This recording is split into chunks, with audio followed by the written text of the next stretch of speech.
The list of states offering incentives to get people or more people vaccinated, it seems to be working. And the latest state to join this effort is California, which is offering a lottery as part of its efforts to persuade more residents to get their shots. The Californians who got at least one dose will split a $15 million pot on June 15th.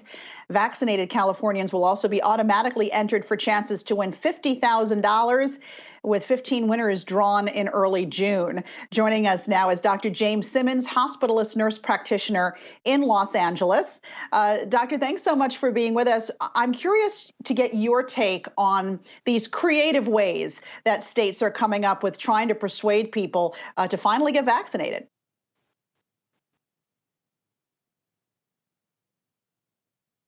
Love this idea of this incentive for people to go and get vaccinated. I will say, though, that what's really interesting about this is that not all vaccination lotteries and not all vaccination incentive programs are built the same. I think everyone was sort of waiting a little bit to see how well Ohio's program was going to go. And it actually led to almost a 23% increase in individuals getting vaccinated in that state. And so it was a tremendous success, and they were offering college scholarships and cash prizes, and they made it exciting, right? There's a reason people go to Vegas. There's a reason people continue to spend money on the lottery.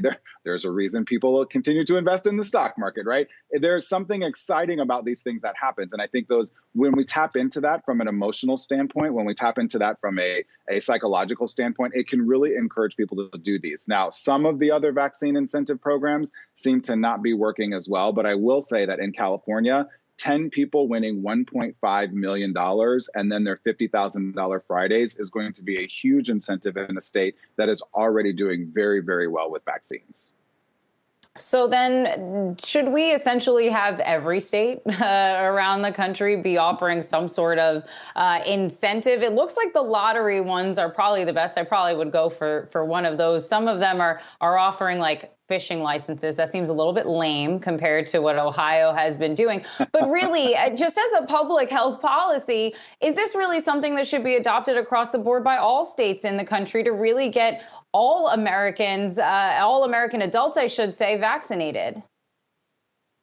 I think it's a good idea if states are able to afford this, right? There's always a risk benefit sort of analysis when you do something like this. There's even situations that I've heard that individual companies are offering incentives for their employees as much as $2,500 guaranteed if you get fully vaccinated, and people are still not doing that. And I bring that up because the psychology of these incentives, of these vaccine programs, will only go so far. They're only going to incent so many people. And so the people who are not into a lottery situation, or, in Maine, you mentioned the fishing licenses. That's a big deal in a place like Maine. So a fishing license might be a pretty big deal there, but a fishing license somewhere else is not going to be as much of a big deal. So I think that incentive matters. I think states should try this because every single percentage point that we can increase the amount of people being vaccinated, we get closer to those magical herd immunity numbers that we've been shooting for so long, but that seem to keep rising higher and higher. So I do think states should continue to do this. I think individual organizations should continue to do this. People respond very well to incentives. We've seen this time and time before. This is not the first time it's happened in healthcare. I'm really glad that they're working. While we've seen the rate of vaccination slow in recent weeks, it's really been pronounced, it seems, in some states in the South.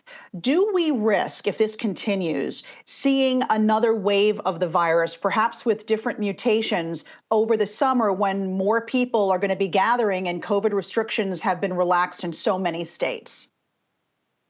Absolutely. There is always some sort of risk when a population doesn't reach that magical, I say magical, it's not really magical, it's scientific, it's data driven, these herd immunity numbers. And we do have risks of sort of mutations developing in communities, which could then ultimately spread to others. But I do want to remind folks, listening and watching right now, the importance of these vaccines and why it's so important to do that. Because if we vaccinate you, you are not contributing to SARS-CoV-2, the virus, right, that causes COVID-19, having different mutations that then we cannot keep up with. and spreading like wildfire like it has done before. So we can potentially see increases in transmission in communities that aren't vaccinated as well. But right now, 1 in 2 Americans has at least one dose. I think that is tremendous, tremendous progress. We're definitely not done. I think we have to keep pushing. And if we can get those numbers up closer to the 80s, I know it's a tall order, what we can prevent a larger distribution of more mutations in a place like the United States overall, even if we have smaller communities that have lower vaccination rates.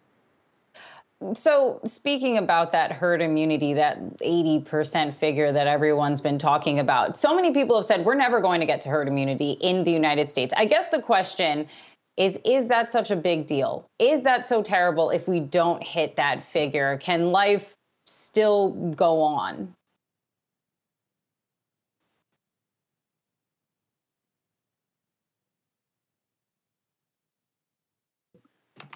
Definition is sort of, are we getting back to living our lives in sort of a normal way we did before, right? And I'm going to not use finger quotes, but I'm using finger quotes with my voice in terms of what normal is, right? I don't think we're ever going to go back to a normal pre-pandemic, but getting back to the life that we're most comfortable with, that we want to be able to travel, to be able to do things inside without masks. We do have to get to a semblance of that number, whether it's from natural immunity from individuals who had COVID and were lucky enough to survive it, match that up with people who have been vaccinated. We've got to get to those numbers, or the problem is we may not see huge spikes, but we see this sort of steady plateau of continued new, infections.